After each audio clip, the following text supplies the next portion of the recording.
Oh yeah, we're here, and so are you. Hello. Welcome to the Pot Smoking Moms podcast. This is a podcast about, you guessed it, Pot Smoking Moms. yes. So if this is your first time, welcome. If this is not your first time, thank you for coming back. We appreciate you. Please rate, review, subscribe. Tell your moms about our podcast. PotSmokingMoms.com is our website. You can find all of the episodes there. And we also have some merch, which I think people have forgotten about. I haven't been pushing it either, but Yeah. we have some merch on there. And we also just want to remind you guys, we have a Patreon and we do all extended interviews on our Patreon. A little extra insider stuff there for our patrons. So please check out our Patreon page. I want to revamp our website soon, make it more accessible for everybody. Yeah. And even link the Patreon through there somehow. Yeah, absolutely. What do you got? You got on deck? I am smoking a hybrid called Cherry Punch. First time I've tried it. I just picked up this strain this week, and I'm really enjoying it. Yeah, you like it? I like it. It even smells like cherries. Yeah, it does. You let me smell it. It does smell like cherries. I am having one of your favorites, Mandarin Dreams. Yes, that is one of my favorites. So if you have something to smoke, let's go. Light up. Let's go.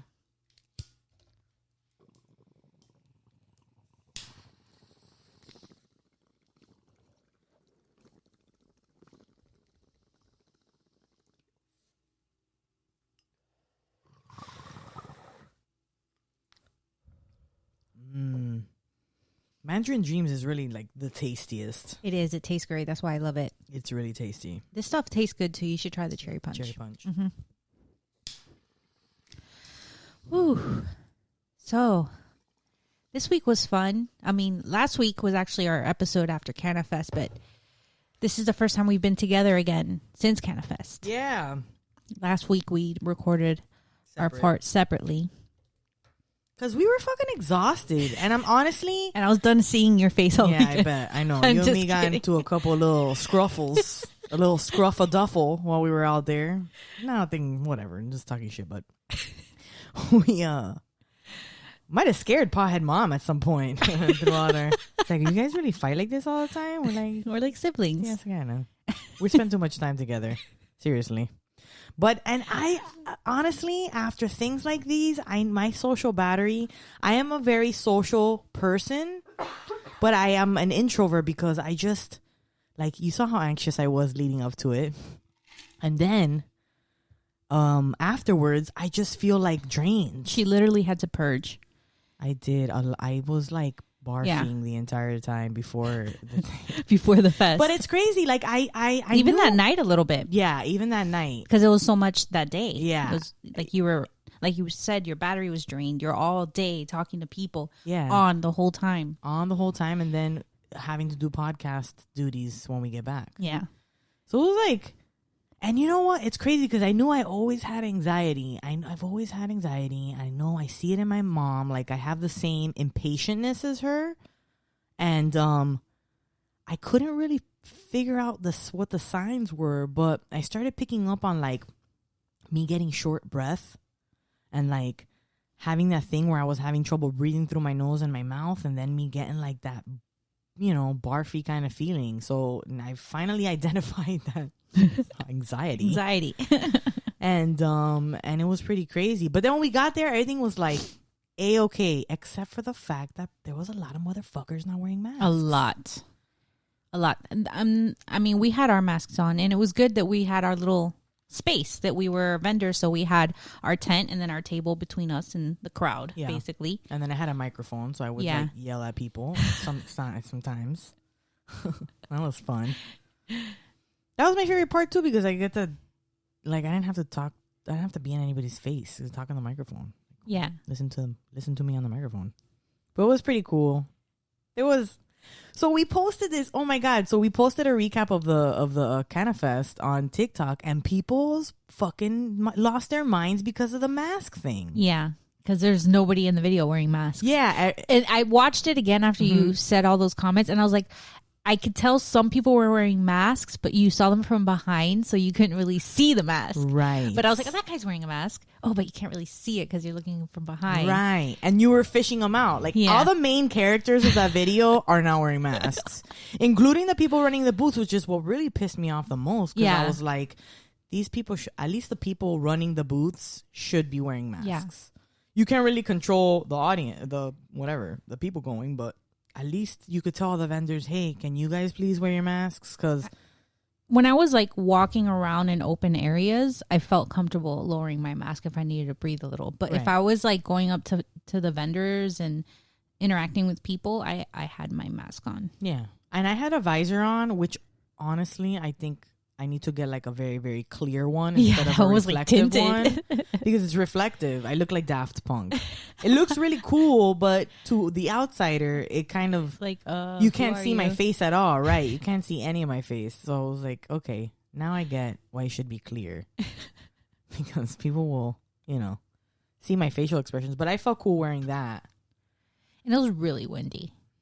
Like, it was a hurricane that weekend. Oh, my God, but people lost their fucking shit in the comments. Which, okay, up to a certain point. Because there's people that have been locked in their homes and, like, not going out and doing anything and being extremely careful. And then they see videos like that on the internet. And they're like, what are people doing? I know. There was an instance when I kind of lost my mind. But that was, like, a few months ago. That was, like, right when we got out of lockdown. Yeah. Which I feel like... But now it's worse. Now cases are actually worse than when we first went on lockdown. Right, but whose fucking fault is that?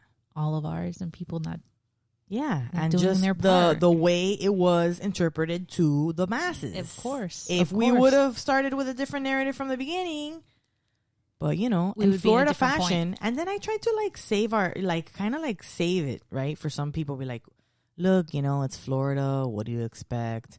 And like kind of like tell everybody, hey, we were wearing masks, because I also don't want people thinking that we were out there fucking woohoo, like tits in the air, just doing whatever. Because we were very like, if you listen to the podcast, we were shitting bricks because we knew people were not going to be wearing their masks. Yeah, we knew it. But like, man, people fucking lose their minds online. Oh my God, they do. And then I noticed one was following us. So, I commented back, because sometimes if they're like people who don't follow us, I don't even bother like commenting. But there's some moments where I want to like kind of like apologize and be like, yeah, I know why you're upset. So I addressed this person very nicely. Like, look, I get it. But like, we were wearing it. And then they unfollowed us. And we're like, that's not good enough. You should have just videoed yourself or something, like kind of like to say, if I was wearing a mask, either the way they said it was like either I had to prove it. Yeah, you didn't show yourself wearing the mask. Or there's other videos of us wearing masks there if you see other footage of it. Yeah, I know. So whatever. So silly. I was just like, okay, all right, are you good? All right, bye. Whatever. Now that's like the opposite that we got last time, because we shared a video saying people should wear masks. Oh yeah. And we got told, fuck you stay home if you want me to wear a mask. Yeah, right. And now we post a video of like a public event that we were at, and everybody else was not wearing their masks, and now they're like, what the fuck is wrong with you? There's no masks. Yeah. So exactly. No matter what, it's a catch-22. I put a TikTok out that's like, look, whatever you're gonna make and whatever you're gonna put out there, fucking put out there, because you could be Mother Teresa and people will still have some shit to say about you. So fucking do what you're gonna do. Okay? Don't let other people dictate how you feel about yourself. Fucking post it. Anyways, we have a special event coming up. We actually have a date now. Yeah. We have another Zoom session coming. Puff and paint. People keep asking for another Zoom sesh, so I know. I gotta make an image to post for everybody this week. What are we gonna paint? Is everybody gonna paint their own thing? I think everybody should just paint their own thing. Are any of our followers like a painter? They can help us like guide the class with painting something, maybe a pot leaf or something. I don't know. Yeah, why did we not think about this last time? We should ask our audience. We have some time. Let's post something on IG and TikTok and ask if any of our peoples paint. For sure. Let us know. Anybody want to take the lead and help us in our puff and paint? So it's Saturday, December 5th 4 p.m. our time. Okay. Are we good there? Is that Yeah. a good time? That's fine. And then what? It would be 1 p.m. over on The West Coast. the West Coast. All right. Brad was good. That was the time Brad you guys was- talked about? No. You haven't I covered said this day. Yeah. He said yeah. I said okay. And then that's okay. So we're assuming that's going to be it. yeah. It's all right. I'm sure that's what it'll be. Yeah, it'll be fine. That's about when we did it. We did it 6 p.m. for the pumpkin, right? I think it was even later. I think we were 8, no? Yeah. Oh, it might have been 6. 7, 6. I don't know. Y bueno, we're gonna post the information. So hope you can join us Stay for tuned. that one. And in the meantime, if you know where you get your news from.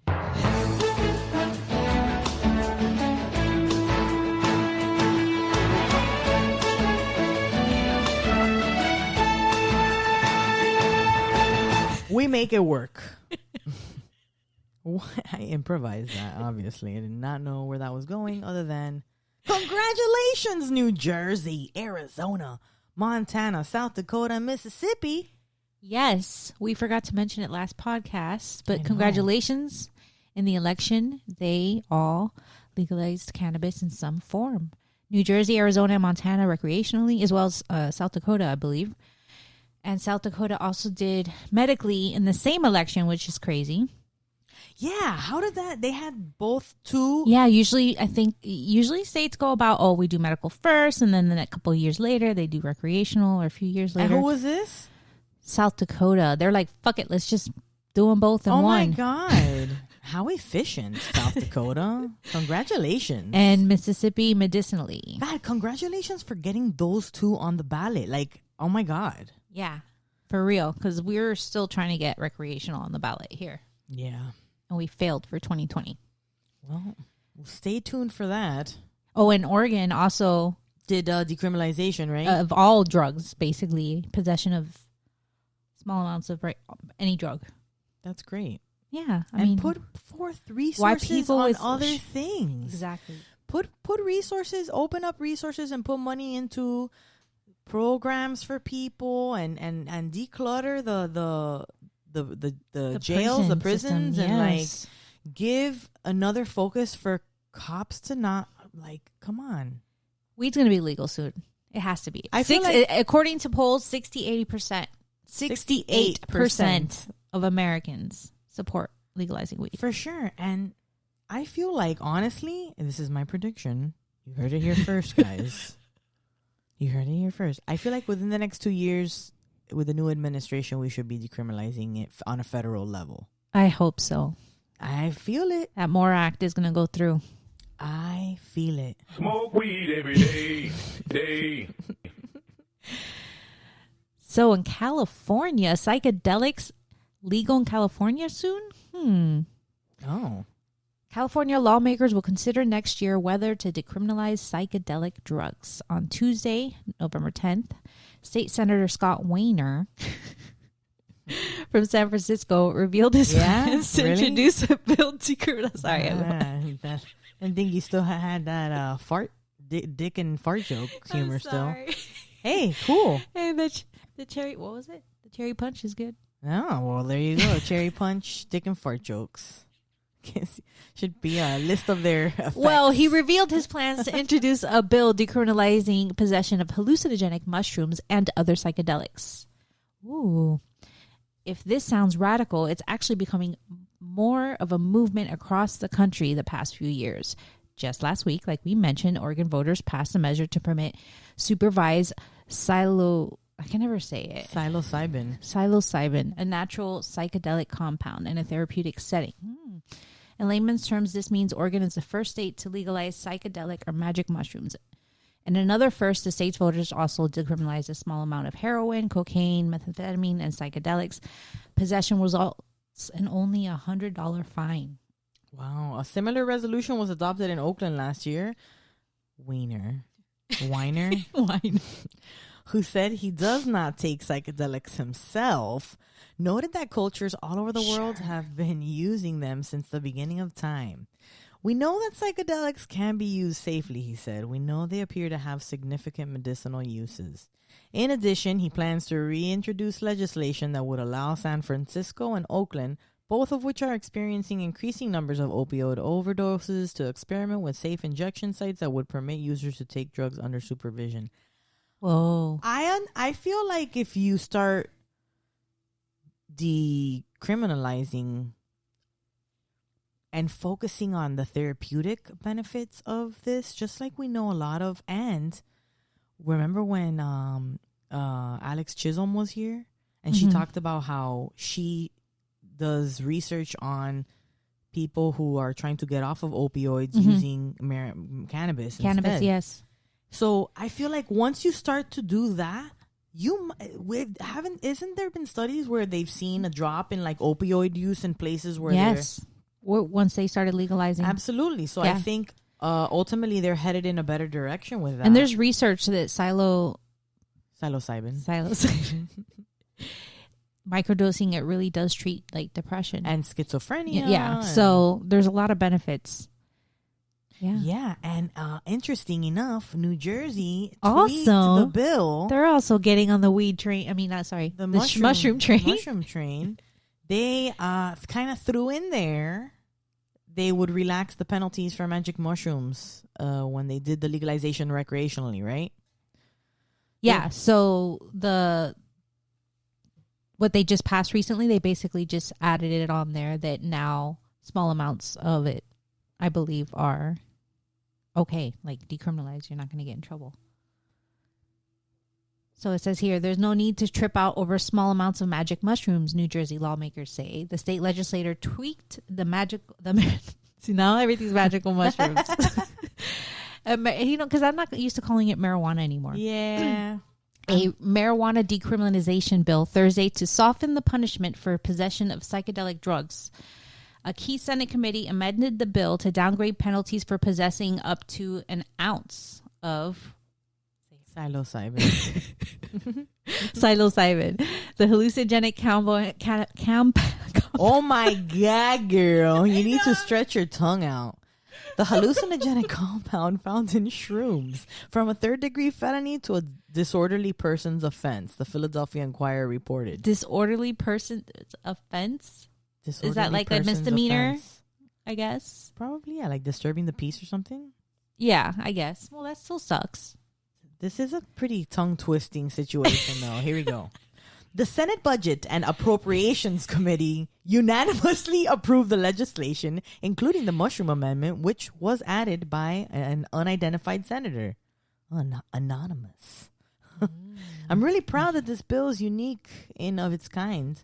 Senator Teresa Ruiz, who sponsored the legislation, told NJ.com, New Jersey will be at the forefront of decriminalization conversations. Yeah, we're talking about them now. So, although the Garden State legalized recreational weed via a ballot measure on the November 3rd, the Senate bill was proposed before it passed to remove criminal penalties for the possession of up to 6 ounces of marijuana. Lawmakers must still pass bills to halt arrests for possession of the drug and hammer out a plan for the budding industry. So the maximum fine for disorderly persons charge is $500 along with 30 days in jail. That still sucks. That's still a lot. Ugh. By contrast, a person convicted of a third-degree felony can be sentenced up to 5 years in prison. Oh, my God. So 5 years in prison because you had shrooms on you? But how much shrooms do you need for that? That's crazy. Yeah. So New Jersey became the 12th state to legalize marijuana on November 3rd, the same day that Oregon became the first state to legalize shrooms in therapy sessions. Yeah, probably like for medicinal purposes only. Yeah. Well, congratulations. Let's keep, going with that in other states federally. Let's start holding we need to follow up with the MORE Act. I can't wait till we get some updates on that and something. And I want to reach out to our local normal chapter to see what local efforts there are for cannabis reform. Yeah. We'll bring those up. But first,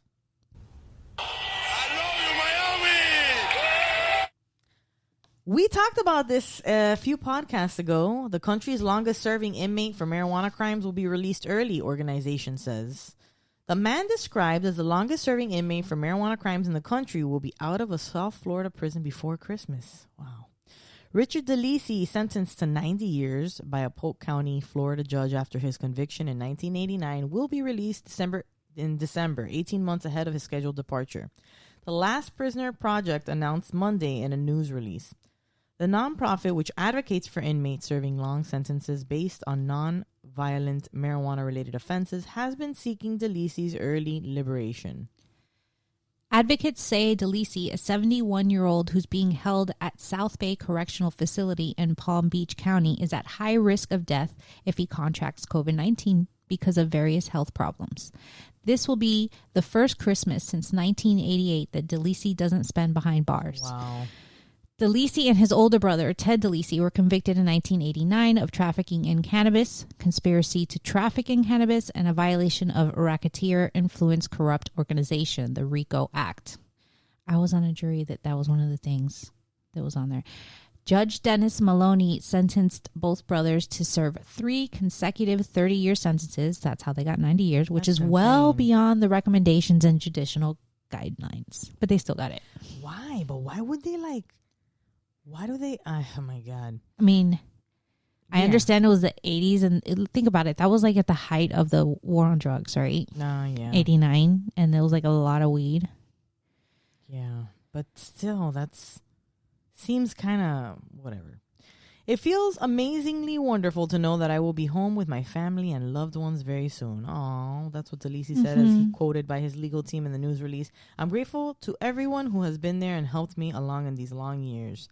I'm so excited to hug my children and grandchildren, Delisi said in a statement provided by his legal team. I've missed so many important moments with them, and I can't wait to get out there and create precious memories with everyone.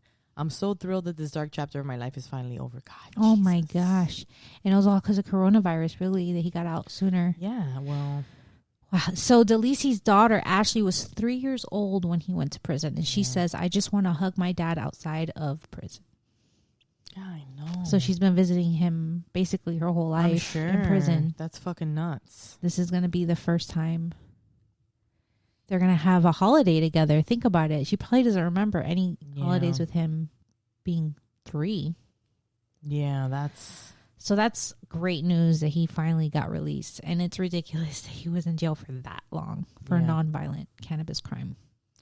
Yeah, that's great. That when people that have raped and murdered and have been in time, less time. Yeah. Yeah, don't even get me started on like those that are accused of rape and all that situation, because that's for a 90-year sentence, and other guys who've done way worse. It's just the justice system is not just. But that's fantastic that he's getting out and just in time for the holidays. So congratulations to the Delisi family. Congratulations. Yes. So we had a very long conversation when we were in Cannafest with Third Day Collective. They're the local CBD guy. I always praise his Delta-8 gummies. And we wanted to have a little bit more information about Delta-8, which is legal under the Hemp Act. Delta-8 is legal I should say legal in most states, I believe.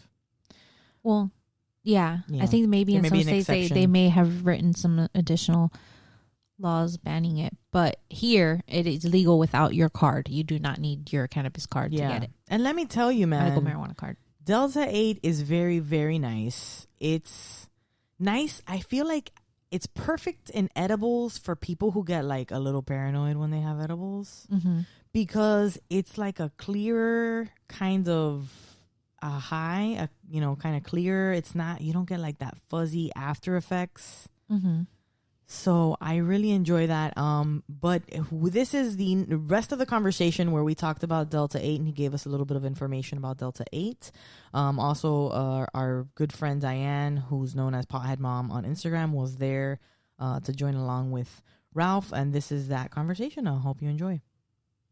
Bro, what is this podcast? And they're probably seeing it everywhere. It's popping up. It's getting more mainstream, and I feel like that shit is going to blow the fuck up. Yeah, so at this current time right now, the sort of Delta-8 that I myself am using to formulate different tinctures, edibles, and vapor cartridges is 92% and crystal clear, water clear.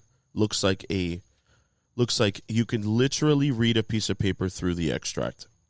That comes not because some fancy kind of technique, but a simple technique where you can take the average crop of hemp, extract CBD from it. The CBD will have different hues, from darker, for more plant material, to golden, almost gold, high yellow gold. And people think that maybe this gold is the purest.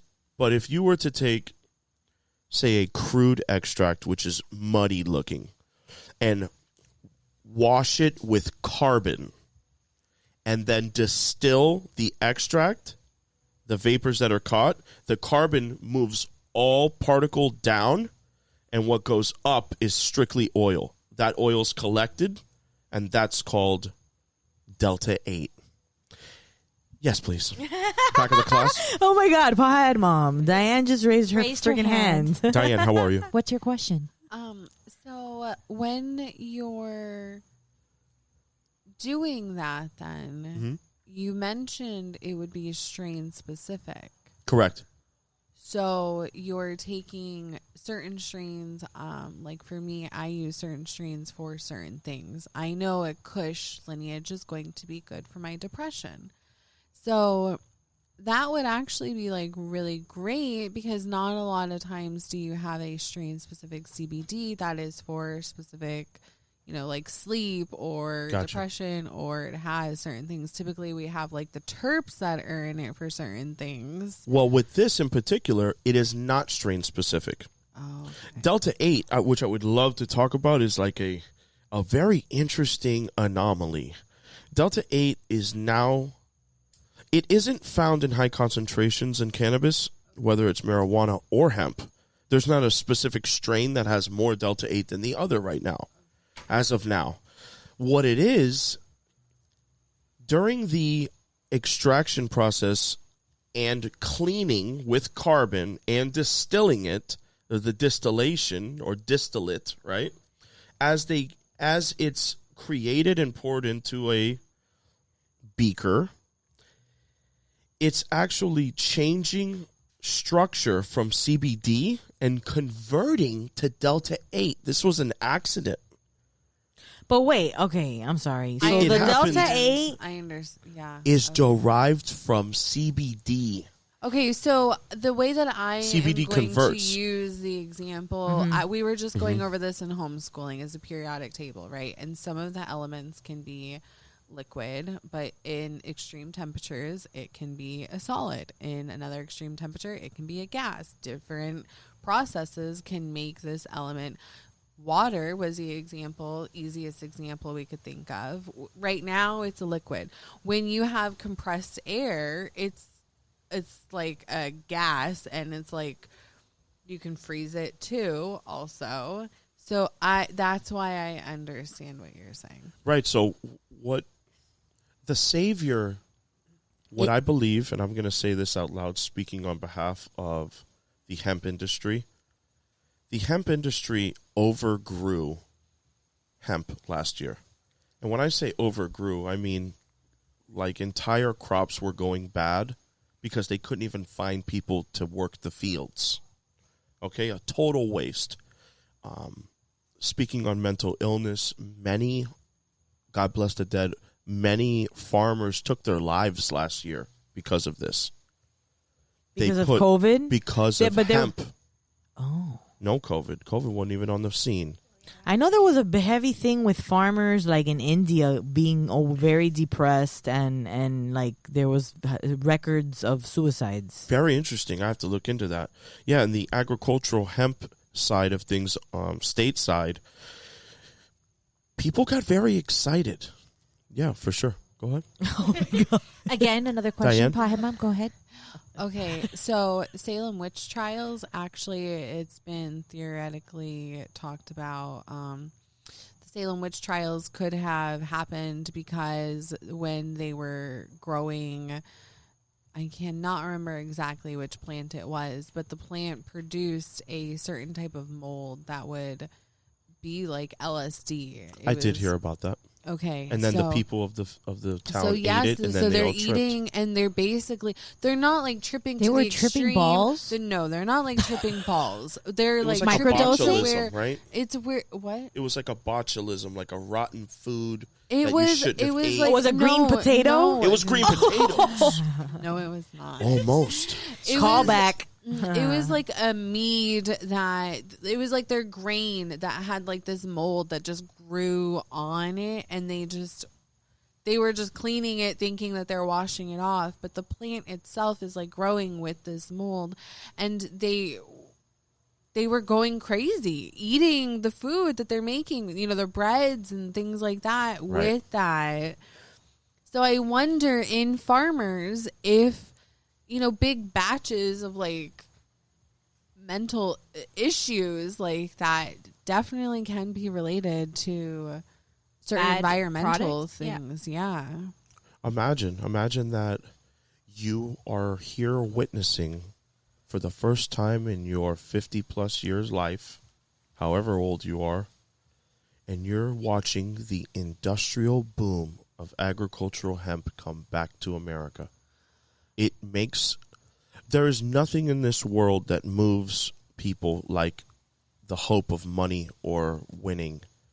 And people jumped the gun, and they put their life savings into a farm. They'll buy the acres, they bought the seeds, they put it in the dirt, they grew it, and then they were hoping there's a formula in selling hemp. If you were growing, say, 20% CBD, after it's grown, you test it, it's 20%, and you have a couple friends trim it roughly, and it looks somewhat presentable, you could get, say it was 20% times 15 cents for every percentile. So 0.15 times 20, that's how much you would get per wet pound of hemp. The long way around this conversation is to say you were promised a good amount of money for $1 seed. You were expecting hundreds back per plant. And then these gigantic corporations got involved and overgrew thousands and thousands of plants. It brought the price of hemp down. Then these people that thought their plants were super resilient, which is why we have it's okay. That's why we have research and development in the state of Florida right now. We're in a research and development phase so that people aren't going to jump the gun and put their life savings into something if they don't know if a small chill could wipe out their crop. Why? So we have to test that now until we figure out how the plants react to our climate and ecosystem in Florida. We need that to be regulated more than. Yes, we do. But at the same time, if you think you can jump into something to make some real money and save your whole family's life, you're going to do it. And a lot of people did it, and a lot of people didn't know how to grow, and a lot of people were buying hot seeds. What does that mean? That's a seed that's too high in THC. Oh. And then they were witnessing their entire, you'll see 50,000 plants go right in the garbage. And there's an entire rule and regulation through the Department of Agriculture and Consumer Services in Florida that say hypothetically we grow 100 plants and one of them is really, really hot. It's like a full-blown marijuana plant, right? We would have to discard of all the plants on the field, burn the field, and you can't grow on the field for 3 years. Wow. That seems excessive. To watch out for rural growth that a seed might sprout. You have to then work the land for 3 years for free and watch it and make sure that nothing grows. So this is for the professionals. Yeah. This is not a game, even though everyone feels like it's so silly and fun and it's cannabis and we can get into it. How hard could it be? It's really hard, actually, even just to do it regular, like in a commercial way, not too fancy, not even too organic and crazy. Because you have to understand, the reason why certificates of analysis even exist, or COAs even exist, is because they need to know what your solvent levels are, what sort of pesticide levels are, because you can't intake some of this stuff. What about the guys that bought some fancy fly-by-night pesticide that they swore was organic, and then you find out there's like formaldehyde growing in your field? Oh my and God. the whole thing needs to be thrown out. People were killing themselves for way less than this, but I'm trying to paint the worst case scenario. Their whole field burns down. They killed themselves. It's just very simple. People in California right now, cannabis has changed forever because of all the wildfires. Oh my God, yeah. Oregon is changed forever. It will never be the same. I know my farm right now is in southern Oregon, and 1 block down the street, the guy lost everything. Now, our farm is working in the millions. They have serious money, and if it would have hit them, it would have been seriously bad. It's a very interesting world we live in. That's why you have to cherish the cannabinoids that are expressing themselves through agricultural hemp. You need to figure out what really serves you ultimately. For all the MMTC users, to all of the black market and gray market users, to the, what do we call them, the first timers, you have to overstand everything that's taking place. You have an endocannabinoid system. You don't have a ibuprofen system. Acetylene or whatever. You know, think about acetaminophen. acetaminophen. That's methamphetamine. Is that what it is? Oh shit! It just started pouring. Is it raining or windy? I think it's just windy, no? Yeah. I don't know. Look at the I can't pool. tell. Oh, It's it kind of is a just wind. No wind. wind. I mean, there's Yeah, no and there's so Oh, much there's no rain, trees it's where we're just at. wind. There's so many trees out here that it's like, This is nice tonight. oh my outside. God, it's so nice out. It surely is. I'm Cool so breeze. But yeah, Delta-8 is like a lifesaver right now. Ultimately, because the brainwashing that took place in the 1930s with reefer madness and the prohibition of cannabis and all of the racism attached and weird stuff has left people with a dirty taste in their mouth for what feels like eternity. It feels like it's been thousands of years. People can't shake it. You can smoke 10 cigars and drink 4 bottles of wine, but you can't smoke a 0.5 joint in public. It's like, it's wild. Yeah. It's such a weird thing. It doesn't mean that people don't abuse it, you know. But Delta-8 came in right at the right time, where it's taking any kind of hemp plant that is high in CBD concentration. What was there Taking wasn't it there in. one that was just added to the Cannabinoid? No, there was a new addition to the drug and like alcohol list, and it's supposed It's to called be the like, Controlled Substance Act, yeah, the CSA. list. Wasn't there something Delta? I thought Delta. Yes, Delta-8 was presented Oh, it was presented as an idea that the Department of the DEA and the FBI and all these people were going to Yeah, I don't. rewrite the Farm Bill. Yeah, they because wanted of to. our president, ex-president, our past Yeah, president. he's no longer president. We have a Well, new not till January president 20th. elect. Okay, well, Okay, well, we have a new president elect. thankfully, Donald. Thankfully, Donald J. Trump signed and helped push agricultural hemp to where it is right now. Without him, it wouldn't be He possible. did, because he walked back on a lot of things that he campaigned Yeah, and I'm sure about. he put his bags in place to make sure that they got money out of it too. Hey, sure. maybe. I never really thought of that. All I thought about was myself. And I thought, wow, I get But they a all do chance that. to be a They part all of this. do that on both sides. They all do that. Well, when I'm they- certainly trying to do it now, too, you know. So, hey, I need to fill these bags, baby. Daddy needs a new pair of suede shoes. Just kidding. I'm good with these Adidas right here. But Sweet. So But to Delta-8, be- can you like Yeah. can you explain a little about the differences of the effects on how people feel when they consume Delta-8 as opposed to Absolutely. regular THC. What's really interesting, it's like the psychoactive effects that come from Delta-9 THC. All right, so they're considered isomers. Delta-8 is an isomer of THC. Delta-9 is an isomer of THC, and then Delta-10 is an isomer of THC. And remember, 8, 9, 10, these are just what we can measure now. Remember, we've been suppressed as a human race to not be able to even express any sort of interest in having the powers that be use their machinery to even test or learn about it. But at the same time, the U.S. government is not without their patent on THC and CBD, which they own.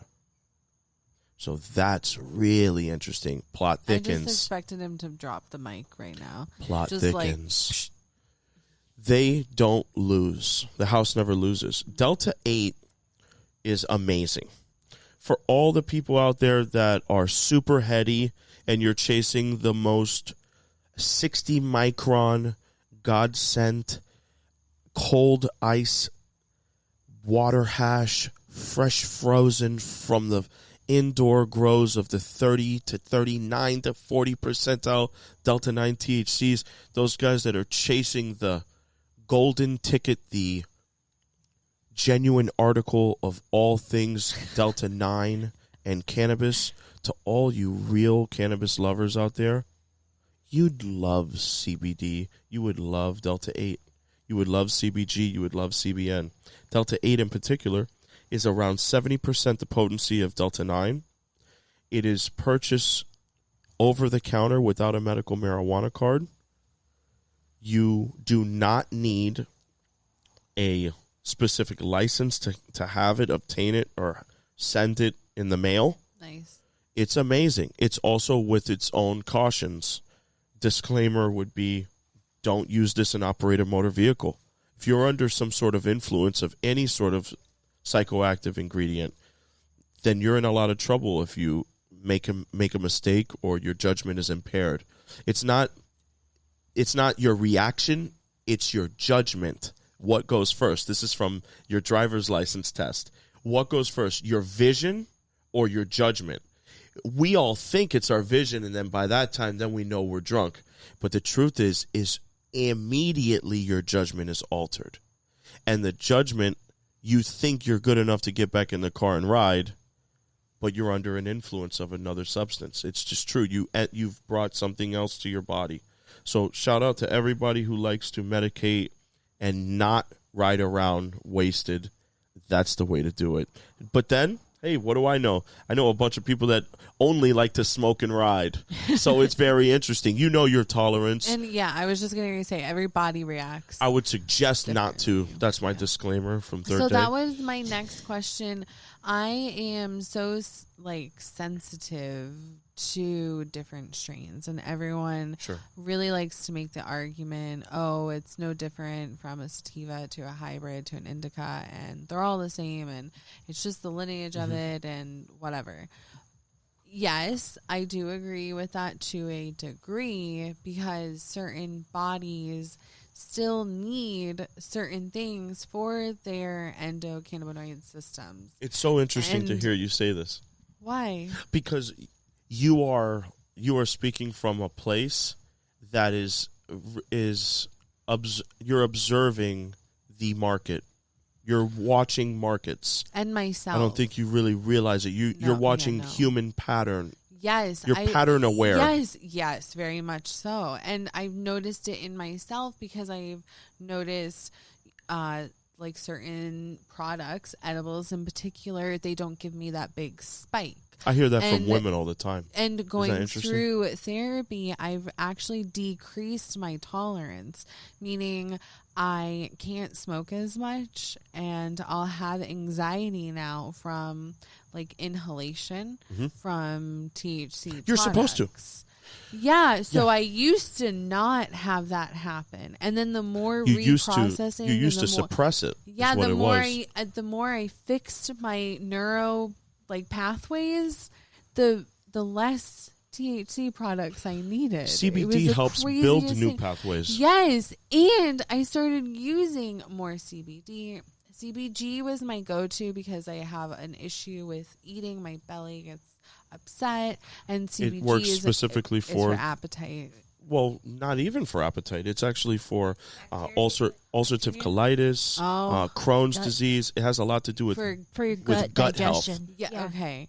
So that makes sense because it helped me. Antibacterial, antifungal. Yes. It was an appetite stimulant for me. CBG. Get out of town. Really? It was. You got to try my white whale CBG. It's amazing. So the CBG is what I would use like starting in the morning. And then if it was late at night and I was having anxiety, I would go for CBN, not CBD, actually. You're so advanced. Oh my gosh, I unfortunately Nobody I know talks like this. Sometimes This is great. am talking to my like dispensary workers, and I'm like telling them, Team members? yeah, and Hi, team member. I don't work there. No, I don't work at a dispensary, but I'm like talking to the cashier, and I'm telling them, oh, you need to do this, because she was saying that she had an issue with edibles. And I'm like, well, don't drink alcohol because that can interact with it, make you vomit right away.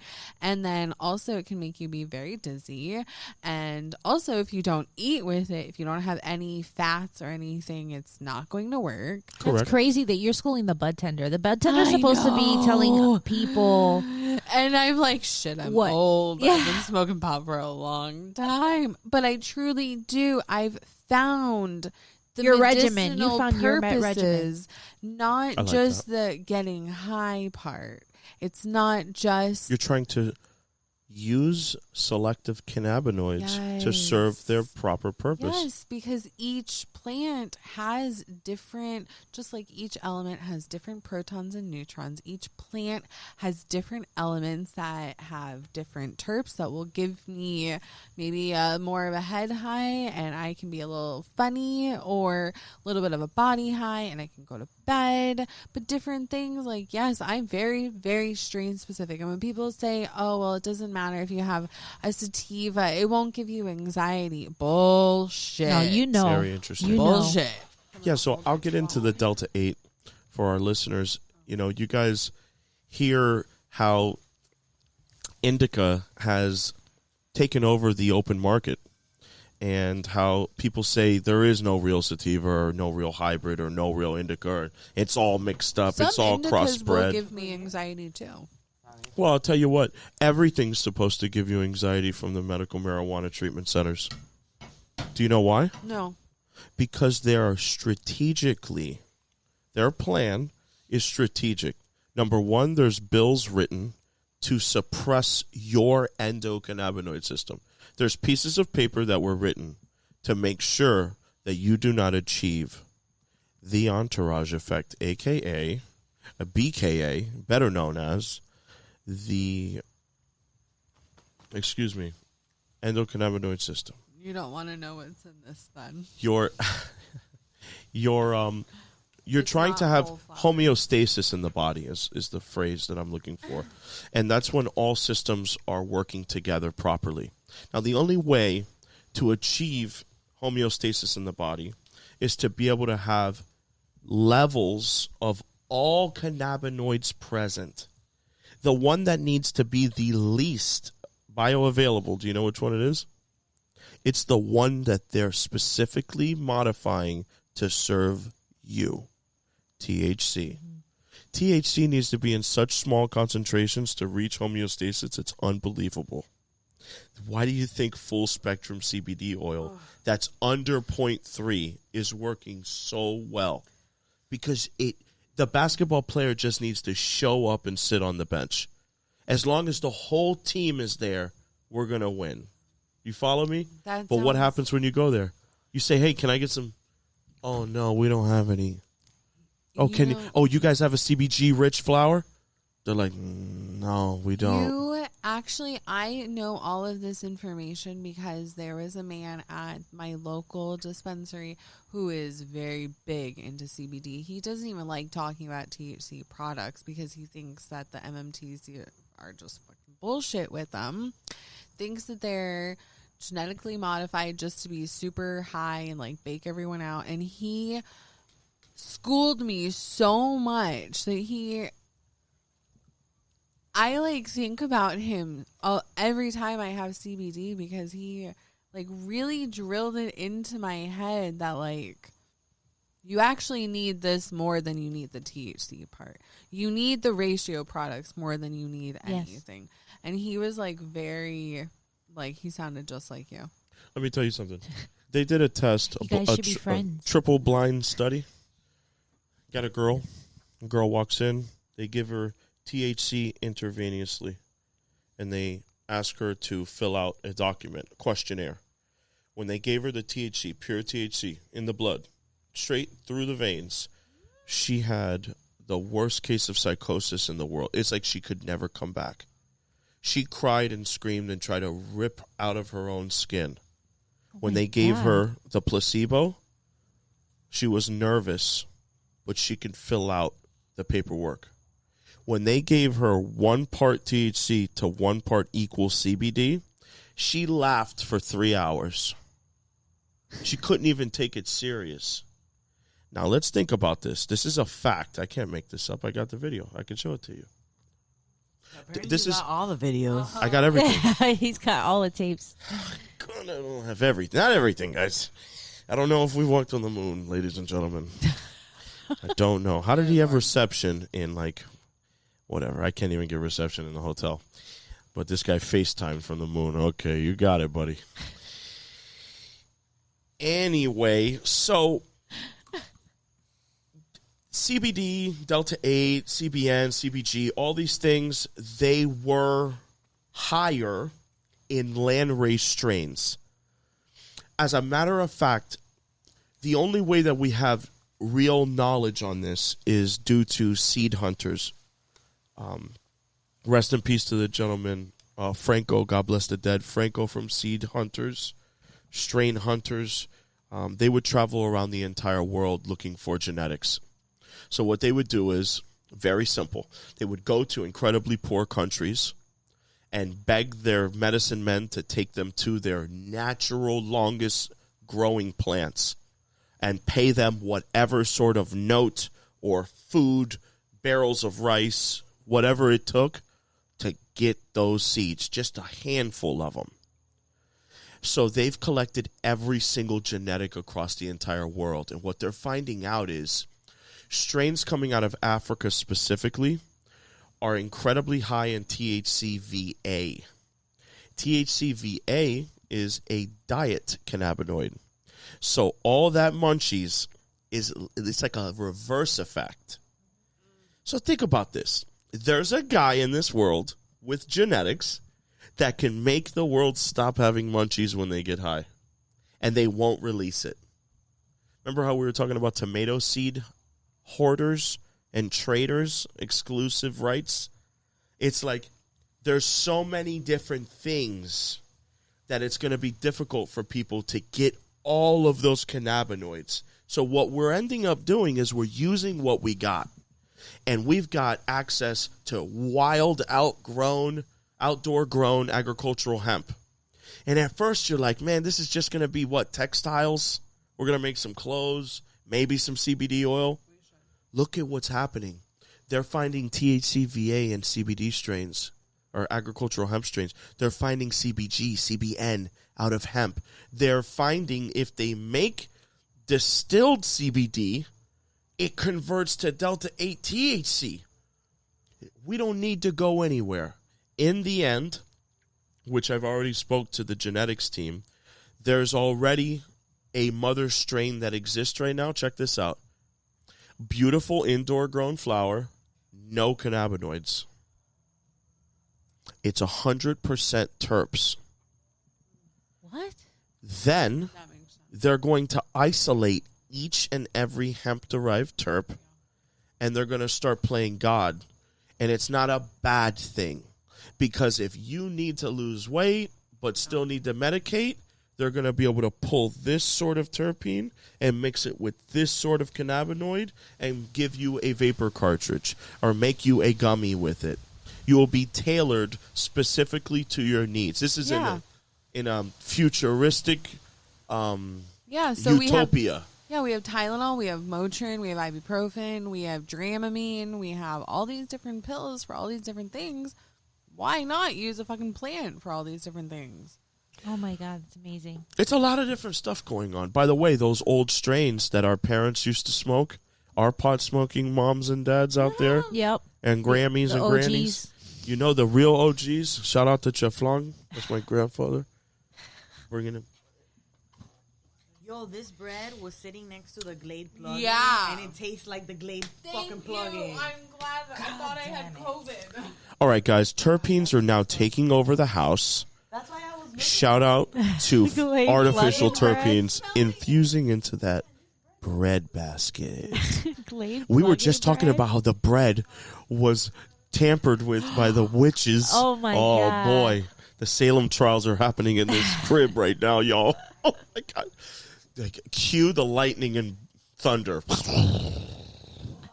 Okay, those old strains, that old Sensimilia that was going around in Miami, that was coming out of Jamaica, getting smuggled in, and Colombian Gold, and Panama Red, before Crippy. Yeah, Creepy. before all that. When you got those pressed bricks. Yeah, when you got that thing for the 50. You can get an ounce for $50 back then, y'all. And let me tell y'all something.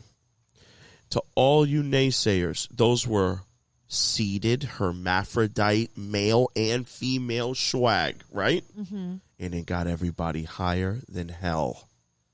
How? Why? Why? Because there was no fire around?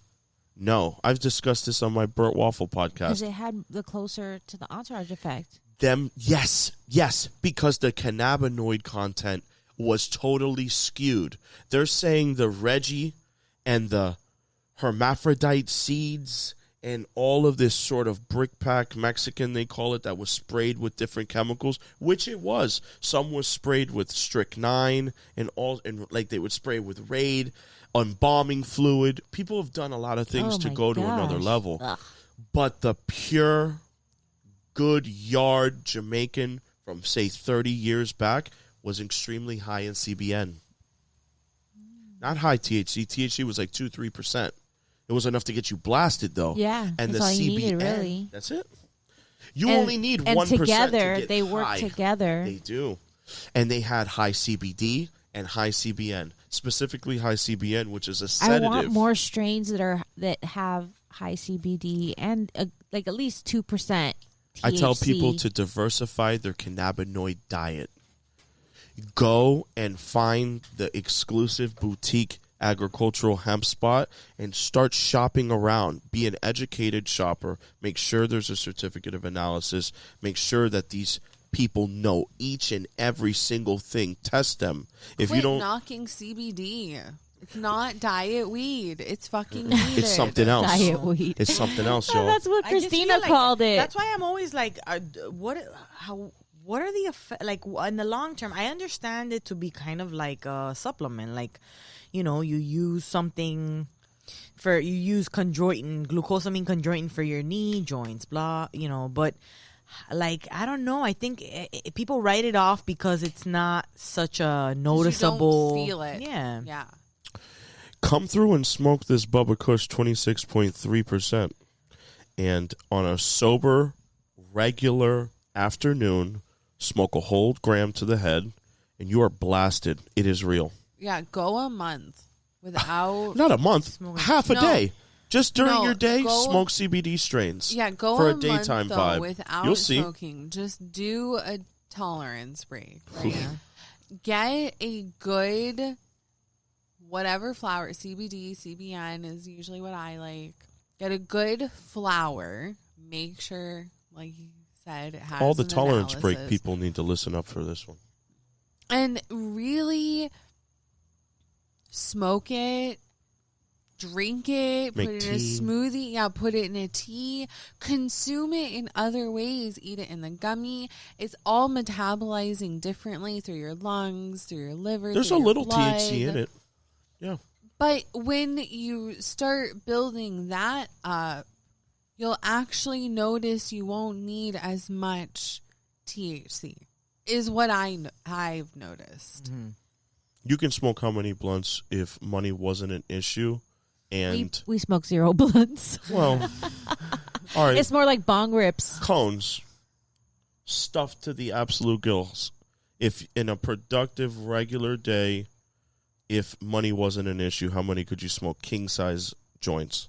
I'm not like I can't smoke like that. I really can't. I mean, There's people listening that are smoking 3.5 grabba blunts right now, a day. and they no every couple 3.5. hours. Yeah. 3.5s, a Three whole blunts? eighth. No, one blunt that has 3 blunts worth That's of bud in it. insane. Yeah.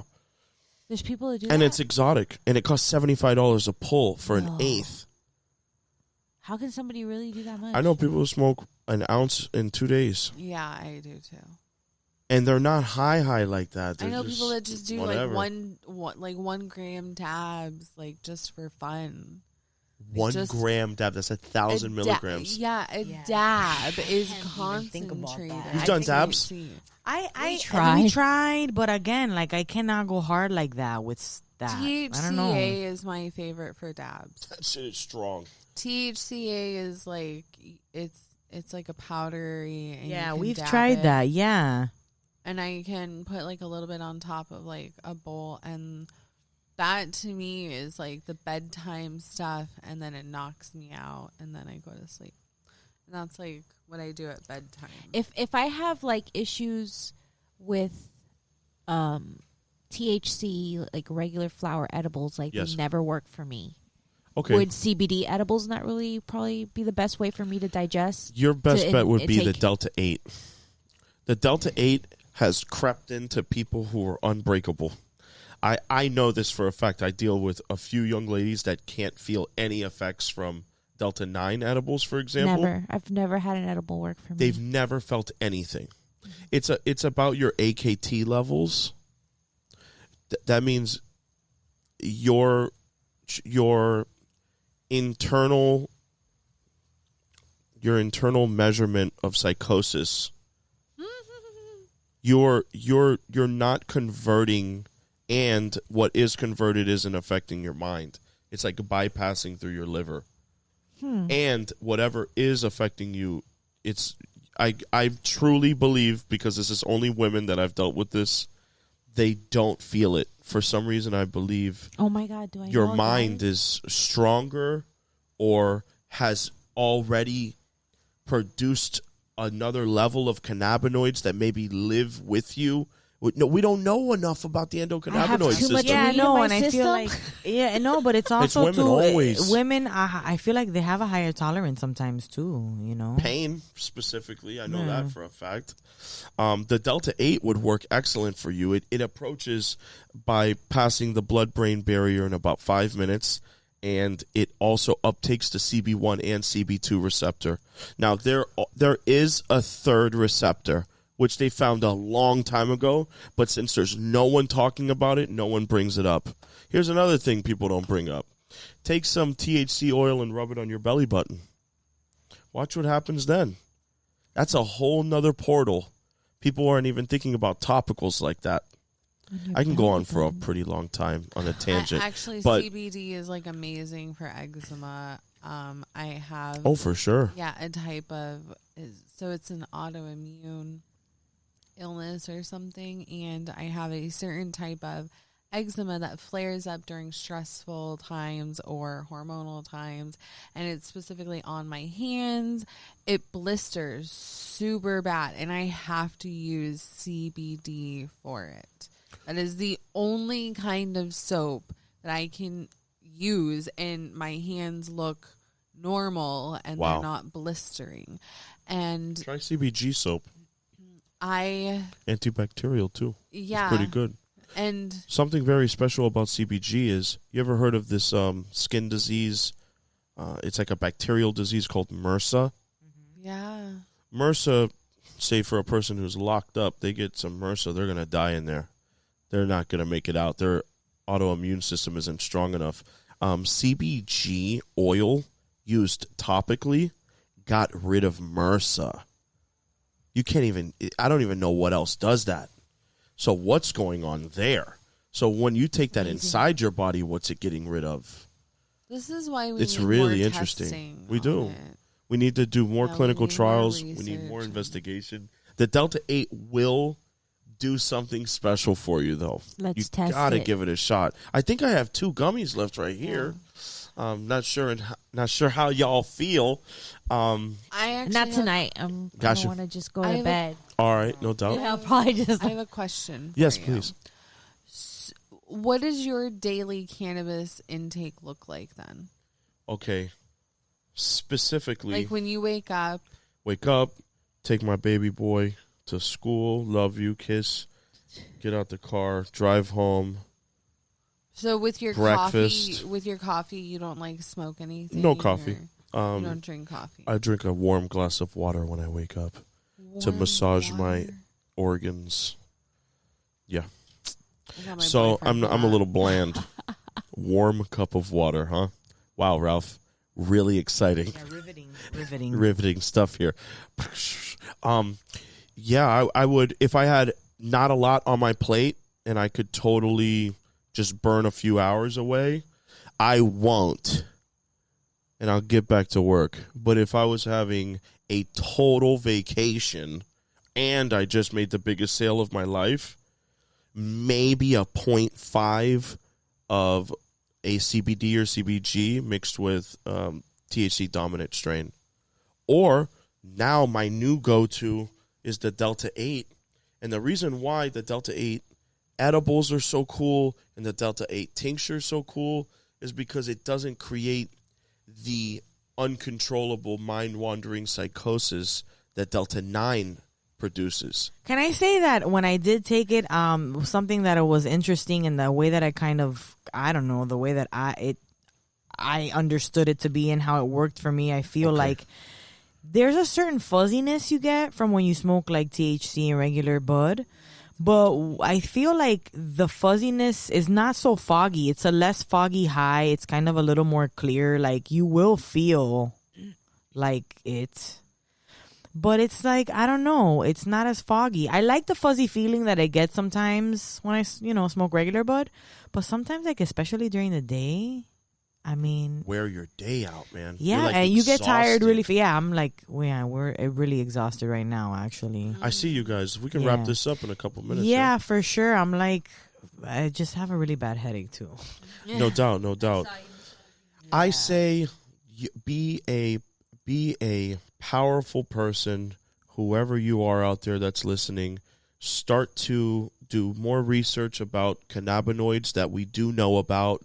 CBC, CBN, Delta-8, Delta-9, And Delta-10. I just wanted to say something really quick about Delta-8. It is legal because it falls under the Hemp Act. Yeah, Correct. He said because he could buy it over the counter without Yeah, your medical it did marijuana. not get approved to be added to the. The reason why is because in What's it the called again? written Substance. law, Yeah. Farm Bill Use Act. 7606 revisited 2018 states that any derivative of the hemp plant is legal.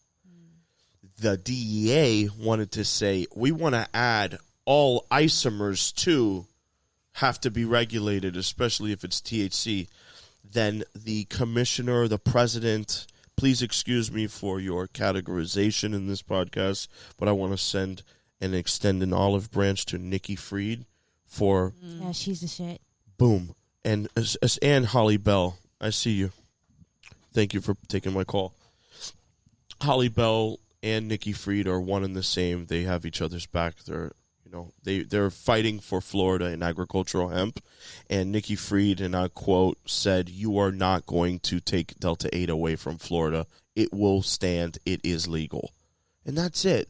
And a lot of people stood up because it's derived from the hemp plant. All right, if I go inside of the laboratory with a hemp plant and I come out with THC, that's not Delta-9, it's legal. That's the law. The only measurable cannabinoid is Delta-9. That's it. If it's less than 0.3 THC on a dry weight basis. All right, and that was Ralph from Third Day Collective and Diane, who's Pothead Mom. we will post. I mean, if you're friends with us on Instagram, you could definitely easily find them. Yeah, you could easily find them. We're to pretty much tag the crap out of them. They're very dear friends of ours. Thank you so much. They are. Thank you so much for spending your break with us. And thanks to all of our podcast monthly supporters. We appreciate you guys. Lauren Hadsel, April Collins, Chrissy Rodriguez, Destiny Adams, and Yanni Reyes. And what was it that we were saying? Normalize telling your friends you love them. Yes. We love you guys. We love you. We love you guys. I love you, D. I love you too, Jay. Make it weird. It's super weird. She's rubbing my feet under the table right now. Hey, if you like the podcast, if you've hung in there so far, thank you so much for all the time you spend with us. Please follow, like, review, subscribe. Pot Smoking Moms is our website, potsmokingmoms.com. It's a pretty fucking easy website if you ask me. Thanks so much. We'll catch you on the flip side. Bye.